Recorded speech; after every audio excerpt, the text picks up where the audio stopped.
March 11th, Wednesday of the second week of Lent. Jeremiah chapter 18 verses 18 to 20, Matthew chapter 20 verses 17 to 28. How kingdoms are made. People who were nobody earned a name because of their association with Jesus.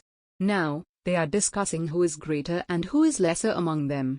They are so much engrossed in those discussions that they didn't care to listen to Jesus, who was preparing them for the tough days ahead. They didn't care to listen to Jesus, who was in agony and confiding his pain with them. In the first reading, the people who realizes that priests, prophets and wise men would always arise and continue to guide people, plots to do away with Jeremiah as they can't digest him. Prophets, priests and wise men were taken for granted. If not this, then another. In our society too, we find it difficult to take criticism. We need the system to go on, somehow. We are seeking our own comforts within the system rather than living according to the system.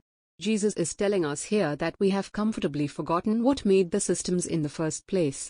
It was the sacrifices made by the founders. If we forget the values they stood for, then the system is no longer any good.